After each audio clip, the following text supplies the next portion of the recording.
So let me stand up.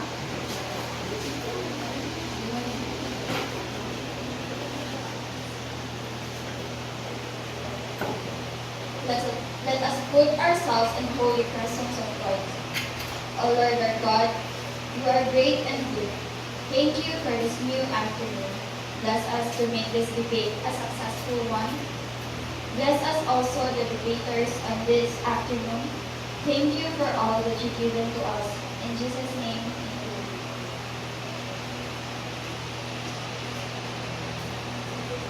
Please sit. A pleasant afternoon to everyone. Today, we will witness a debate. Our debate is all about the agree and disagree of the three-child policy. May we call on Sir John Jexter, ZAPANTA.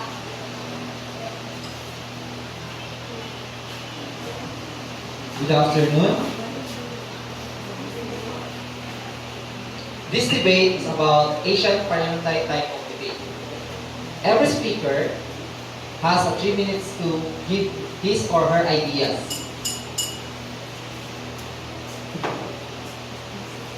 I will read to you the criteria for judging. Content, the presentation of details and evidences, 50 points. Organization of ideas, the supporting details, verbal organized and in order, that is 15 points.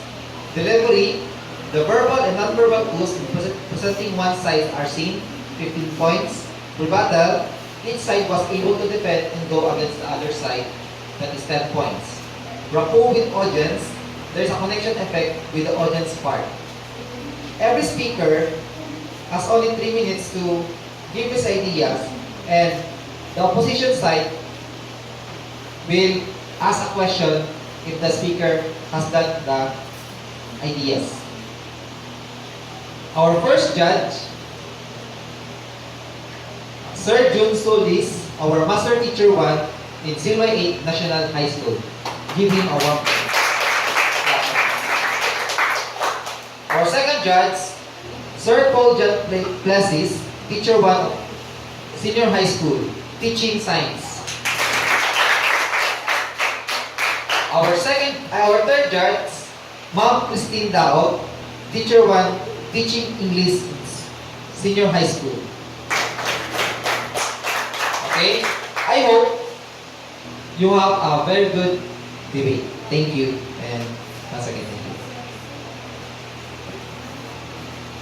Our first Prime Minister will introduce her members.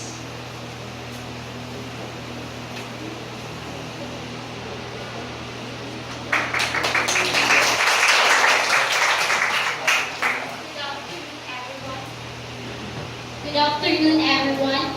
I'm the Prime Minister of Affirmative Governments. I agree for the three-child policy because if a family cannot keep a child, dignity is best not to put in the world. When you do not have the right economic means are being pushed to commit crimes like stealing. But it would be appreciated to promote accounting and favor the contribution to avoid pregnancy and have an abortion.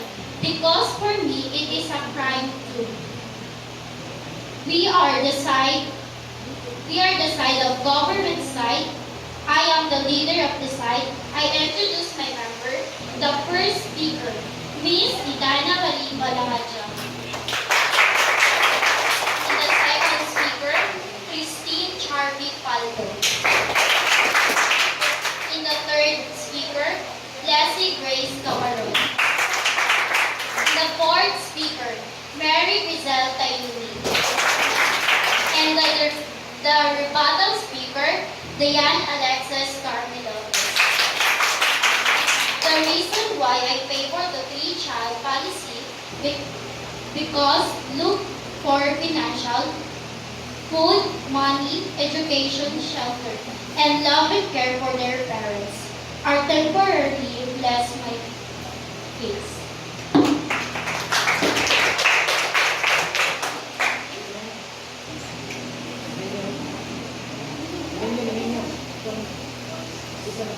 Good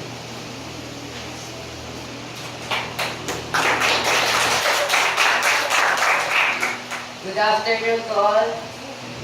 I am the Prime Minister Bench Domenyo of the opposition side. The one reason why we are disagree in three-child policy is like a situation like the sister is on the bed with her cell phone and her younger brother is on her neighbor play with other child. Not like four or more children, they enjoy to play with her brother or sister.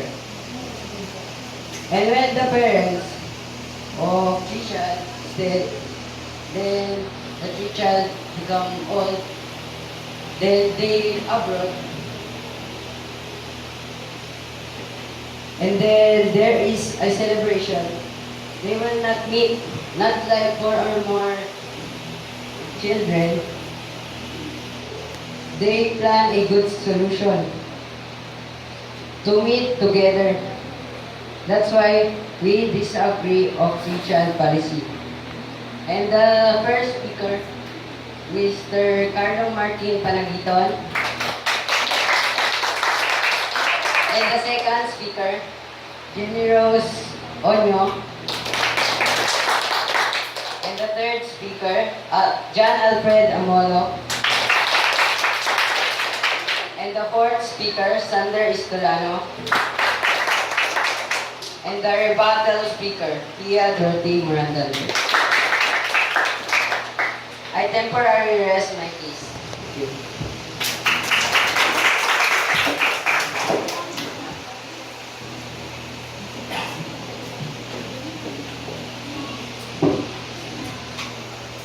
I agree about three-child policy because it's benefit to the children and their parents.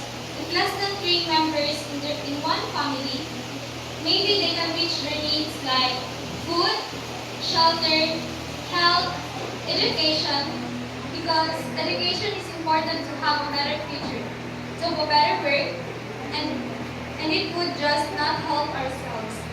It also help to decrease the overpopulation here in our country. Many families that have poor life because of many children, so they maybe don't have their important needs because nowadays it's hard to find a good work.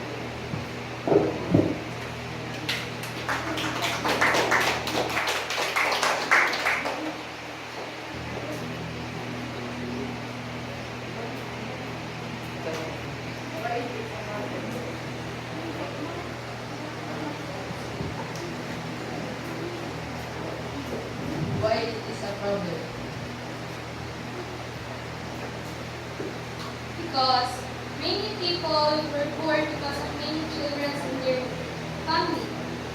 So, because three-child policy is a good policy in our family, not also our family and our community.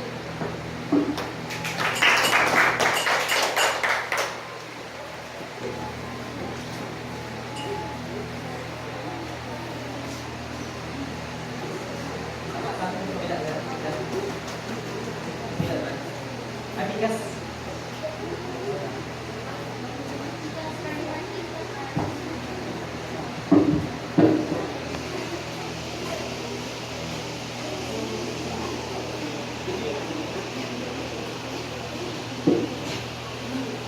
I don't agree about that three-child policy because you don't force someone to make a big family. You just can't. You can.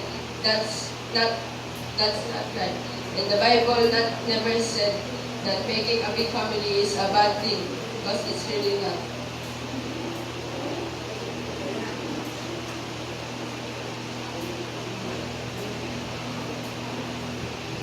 What if you witness a very overpopulated family and they are so poor?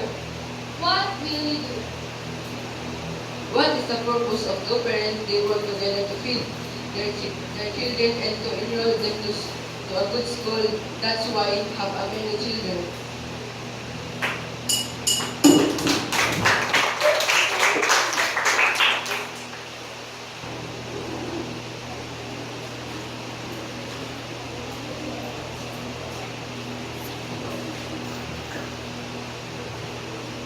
I am in the side of the pro, and I agree in the implementation of the three-child policy, for I have observed that nowadays, most of the Filipino families are experiencing poverty due to having bigger number of children.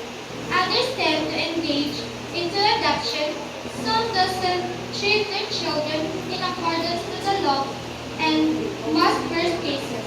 Many used to give their children to other people who are able to give them a better life, which shouldn't be done because the parents must take full responsibility of their children. They must be the one to provide them daily basic needs, and they must nurture them with love and affection. I encourage you people, or should I say my fellow students, let's agree to this three-child policy, for I believe that it is one of so many ways to make the living condition of most Filipino families, not all, better and improvement, and for the country as well to prevent the speed-growing number of population.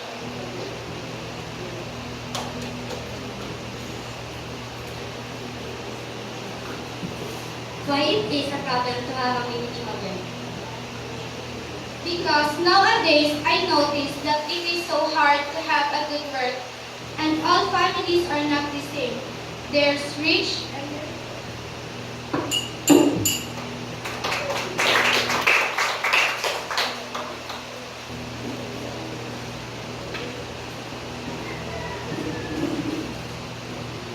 For me, I would never institute three-child policy, which I consider to be an immoral restriction on personal liberty. It will increase in abortion because extra babies end up being illegal and never becoming a citizen due to find it is a human rights violation. Parents have a basic human rights to determine freely and responsibly the number and the spacing of their children. If you are involved each other, there is no problem on how many your children. If you are agreed, you are bitter because whenever you are agreed, I still disagree, just like China. China implemented the three-child policy in order to promote the development. But in the biblical, this is a sin. Example, you are pregnant for your fourth child and the three-child policy implement you have no choice to pull down your baby. In the end, I will leave this saying, I don't forget to remember the biblical grace of God because it is our way to be good.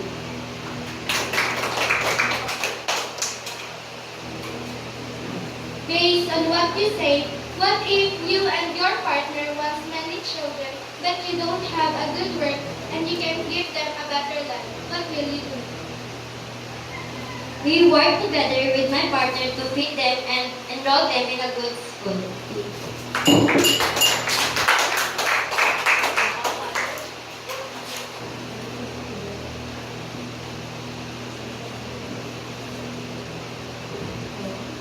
I firmly agree with the three-child policy, simply because this will help not just me, but also the whole community.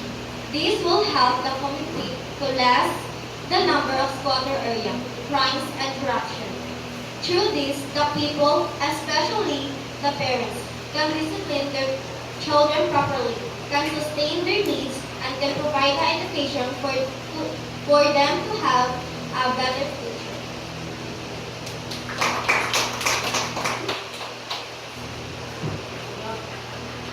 How three-child policy can help to our country?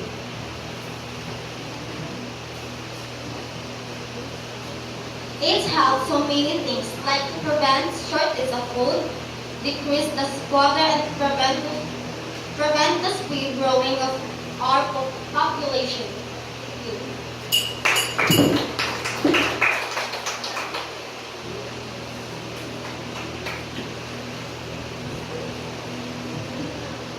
Good afternoon, everyone. I disagree with the three-child policy because of the following reason. Number one, it's disrespect the principle of the Bible. Number two, it's kill the rights of life to be born. Number three, it's invite an individual to have sin by the ways of family planning such as abortion or child abuses because of unwanted child. I conclude, as a Christian, I must obey the commandments and principles of the Bible than the resurrection of human for the sake of the nation. Thank you.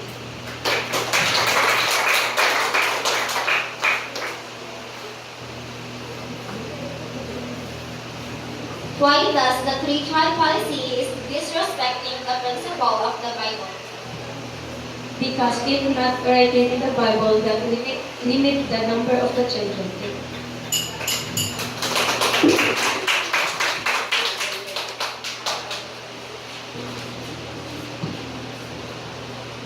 I agree with the implementation of the three-child policy because it can help our community. If the three-child policy will be implemented in our community, I assure you that the population will decrease in number, and the people who are experiencing poverty will decrease too. So I encourage you to support the three-child policy because this is for our sake.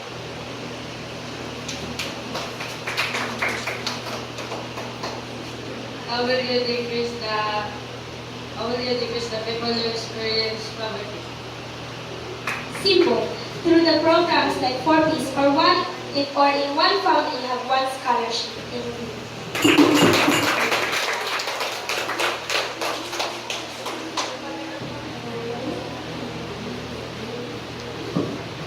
I disagree for teacher policy because we can stop the livelihood.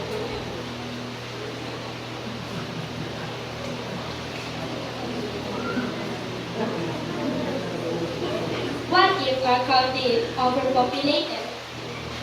It's okay to have a populated nation because it can help our nation to upgrade.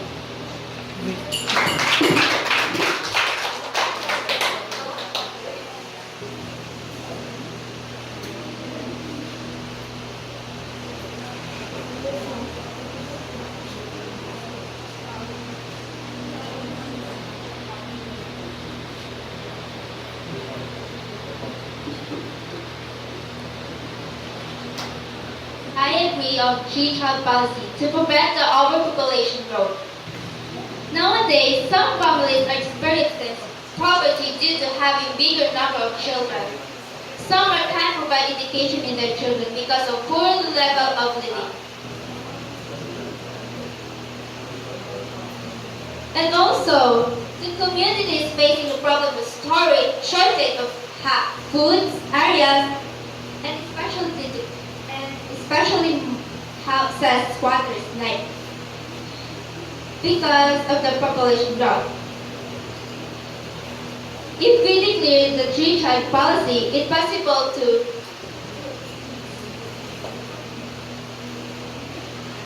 it can be like right now action or something that we can face a problem like okay.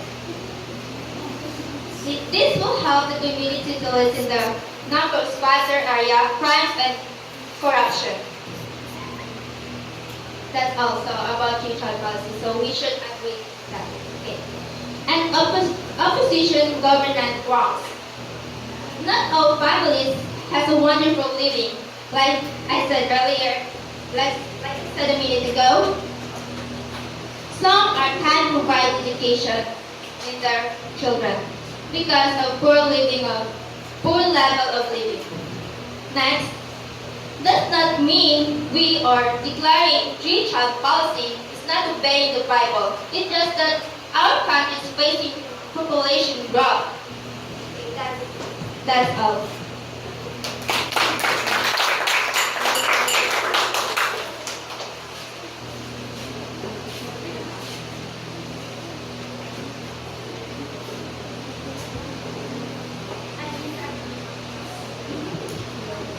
I disagree the three-child policy because no matter that the parents are more than the three child, are as long as the parents can provide care to their children in terms of spiritual care, emotional care, and provide guidance in their lives for the betterness of their future so that they could help in the government someday.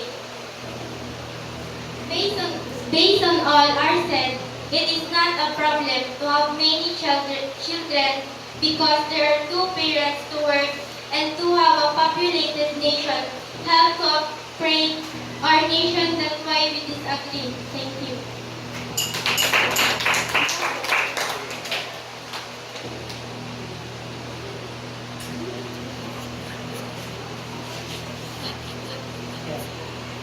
Congratulations, and that's end our debate. Thank you for your wonderful ideas on debates.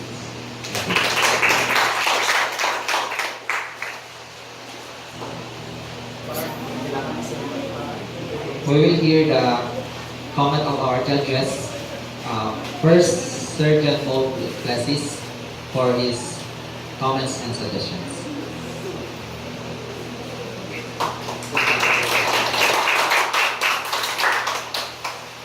Good afternoon to all the students and also teachers. So I'll give some comments regarding your debate about the three-child policy.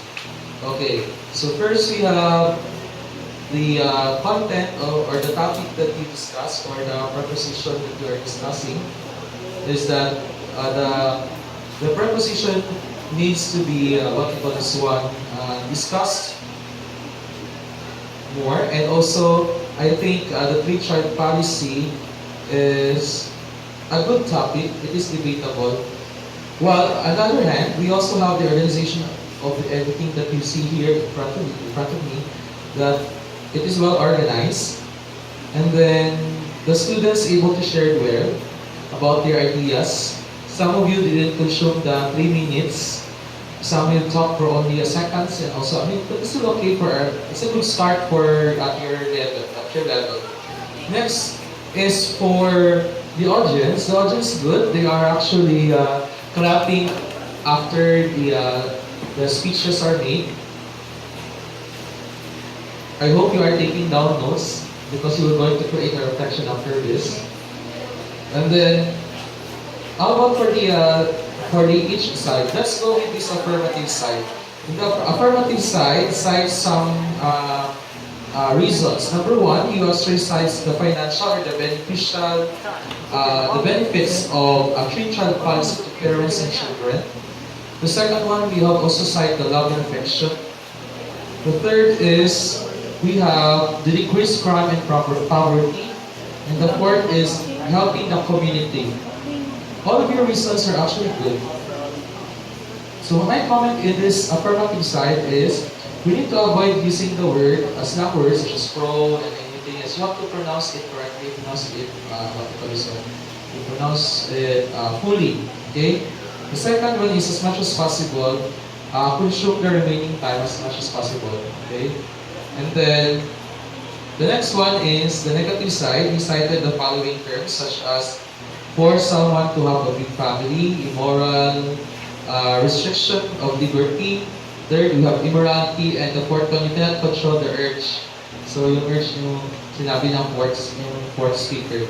So my comment here is using word of God is actually not advised in debate because you cannot debate God. Baka paglabas natin kilatan. Okay? So we should not use God in anything religious in debate because we should not debate anything that is written on the Holy Book. The next one is this group actually very good for citing cases such as using China as your stand about the question. But I hope next time you have to set parameters and where should we focus on. If we set on Philippines, you always focus on Philippines.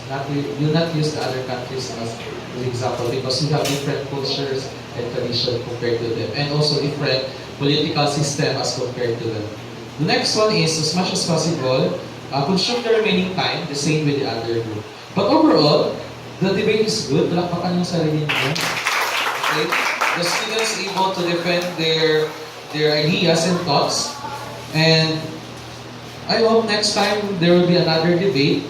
You can debate another topic that is also debatable, such as marriage bill, same-sex marriage, just like that, or about the drug war. That could be one of the topics that you can discuss or debate with your classmates. Or about the simple one, how about the use of cell phones inside the classroom can be debatable. Okay?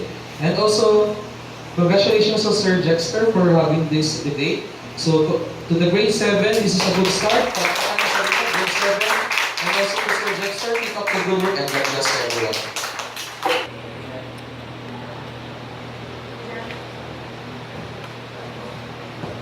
Good afternoon, future debaters.